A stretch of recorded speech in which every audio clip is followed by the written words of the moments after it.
plantada em seu coração. E um dia vai nascer e uma outra pessoa vai colher para a glória do nome do Senhor Jesus Cristo. Amém, queridos? Escuta só, eu casei em 78, né? Eu fui passear lá na Bahia, perto de Porto Seguro. Saí nas minhas férias, fui lá passear, gastei meu dinheiro tudo bebendo e fumando maconha. Andava armado, um revólver, era o cara do diabo, né? Mago que dava dó. E lá eu conheci a Arlete. Ela piscou para mim, eu pisquei para ela. Balançamos a cabeça, fizemos assim e começamos a namorar e casamos. E eu sou doido, eu era doido. Larguei o emprego aqui, larguei uma noiva aqui que eu tinha em Belo Horizonte.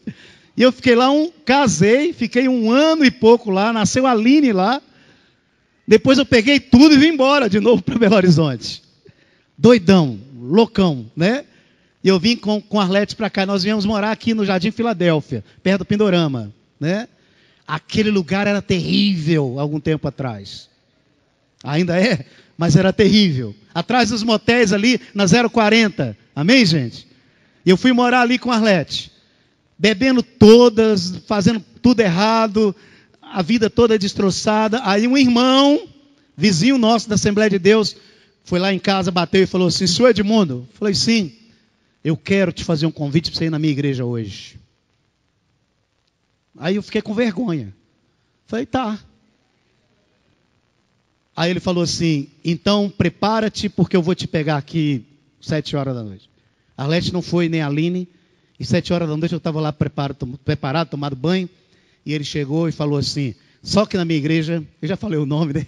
Mas naquela época era assim: só que na minha igreja, homem tem que entrar com paletó. E eu não sabia nem o que era isso. E ele me arrumou um paletó xadrez, apertado, né? E lá vai eu, todo empacotado para a igreja, sem saber o que era.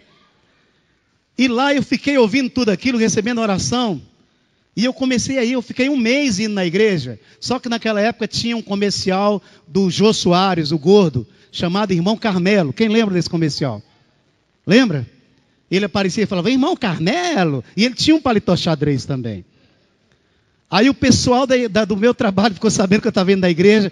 E eu chegava no trabalho e: Irmão Carmelo. E eles foram me enchendo a paciência com o Irmão Carmelo, que eu entreguei o paletó para o homem e nunca mais eu fui para a igreja. Mas a semente ficou no meu coração. Amém?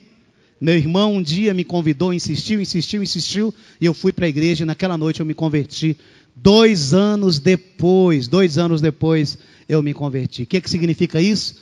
Que você planta semente, talvez você não vá colher, mas um outro vai colher para a glória de Deus. Amém? Talvez quando você estiver plantando a semente, alguém já plantou antes e aquela pessoa vai receber fácil, porque chegou o tempo da colheita e você é que vai colher aquela alma para o Senhor Jesus Cristo. Vocês compreenderam, irmãos? Esse é o nosso chamado. Deus nos deu poder para plantar e colher. Somos reconciliadores. Amém, queridos? Fomos chamados para ajudar as pessoas a conhecer Jesus. Na faculdade, na escola, né? Você que estuda, que faz faculdade, as férias estão chegando agora. Quando voltar, faz um grupo de oração lá. Faz um grupo de alunos. Toca um violão. Se você não sabe, arranja alguém para tocar violão. Leva uma caixinha de som, né, Luiz? A Ana também fez isso, né? Fala o Luiz também. Leva uma caixinha de som. Ou então leva um sonzinho. E vamos reunir aqui, gente. Vamos orar, vamos louvar a Deus. Prega o evangelho. Amém, meus irmãos. Prega o evangelho. Você está trabalhando lá no balcão, atendendo as pessoas, tem um folhetinho. Alguém aproximou você? Você viu a Zezé falando aqui, como ela faz? Alguém aproximou e comprou alguma coisa, perguntou alguma coisa, terminou, você fala assim: olha, Jesus te ama. Leia esse versículo aqui, porque Jesus tem uma bênção para a sua vida. Você vai ver gente chorar diante de você. Você vai ver gente derramar lágrimas, porque estava precisando de uma palavra, e Deus levou essa pessoa ali. Não foi para comprar, foi para receber Jesus Cristo. Amém, queridos? Amém? Está na fila de ônibus, todo mundo querendo passar, pisar em cima do outro, né? Você pode passar, Jesus te ama, tenha um bom dia. A pessoa vai com aquilo na cabeça. Esse cara é diferente. Me deu lugar, que educação. Ainda me abençoou. Fila de banco, a mesma coisa. Não fica igual o mundo aí na fila do banco assim, estressado. Se alguém passar na sua frente... Não, para que isso? Precisa disso. Prega o evangelho. Não fica na fila do banco lá, se é o 5º ou o 20º, e está lá assim, não é possível, esse caixa já saiu 10 vezes. Será que ele não aguenta tanto ir banheiro e ir para banheiro? Ah, eu não suporto mais. Ah, eu só dou as aulas, está na hora de render o pessoal aqui. Todo mundo saiu para o almoço, ficou só um caixa. E fica tricotando com as pessoas, não. Ou então falando mal do Brasil, não. Chega e fala assim, olha gente, Deus tem um propósito da gente estar aqui. Eu sou cristão, eu sirvo a Jesus. E eu quero falar que Ele ama você. Que Ele quer ter o coração, que Ele tem uma proposta de vida para você. Compreendeu, irmão? Amém. Amém. Cristão funciona assim, irmão. Eu falei aqui de manhã da Arlete, da minha esposa. Ela foi para a Bahia agora. O pai dela morreu tem 2 meses. Ela foi agora para a Bahia. A mãe dela, doente. Quando chegou lá, a cunhada doente no hospital. Ela foi para o hospital. Uma sobrinha, filha dessa cunhada, ganhando neném, com parto de risco. Ela passou 2 noites lá, 1 noite e 1 dia, no hospital em Porto Seguro, está lá. Eu liguei para ela, ela falou, Edmundo, eu estou com muitas dores. Por causa da cirurgia, eu estou com muitas dores. Falei, descansa. Ela falou, mas eu tenho que fazer essa obra. Ou seja, eu preciso fazer essa obra. De vez em quando ela sai nas ruas ali perto de casa, ela demora, ela chega. Eu falei, aí Arlete? Ah, eu estava conversando com a dona da lojinha ali. E ela perguntou se eu era crente. Eu falei que era. E eu preguei Jesus para ela. E orei para ela. Né? Ou seja, ela está fazendo a obra. Nós somos chamados para isso. Amém, queridos? Quem concorda, diga amém. Diga, eu sou um reconciliador. Ah, eu queria ter tempo para pregar essa palavra aqui. Mas não dá tempo, nós temos ceia, né? Amém, queridos? Então só vou ler mais um versículo. Por favor, abre Mateus capítulo 7, versículos 13 e 14.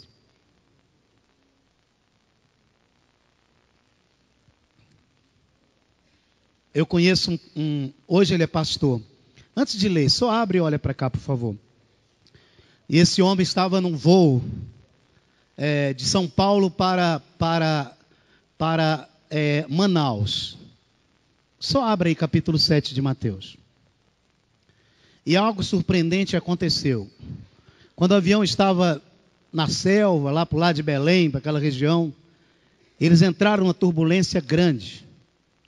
E o avião rangia igual lata velha. E todo mundo ficou amarelo ali, né? E começaram a clamar, cada um seu santo, e pedir ajuda e socorro. E ele estava perto da aeromoça, da comissária, onde fica aquele microfonezinho. E ele falou assim, você podia deixar eu dar uma palavra aí? Mas você é piloto? Não, eu sou pastor, sou servo de Deus. Mas o que você vai falar? Deixa eu falar. Aí deram um microfonezinho para ele e ele falou, não se preocupe, gente, porque esse avião não vai cair. Deus fez promessas para mim, essas promessas ainda não se cumpriram. Então, se Ele fez promessas, esse avião não pode cair e eu morrer, porque Deus é fiel. Vocês estão aqui nas mãos de Deus. Deus tem um propósito na vida de vocês. E pregou o evangelho no microfonezinho. Orou para que Deus suavizasse a viagem, o avião, e o avião saiu da turbulência normal, tranquilo.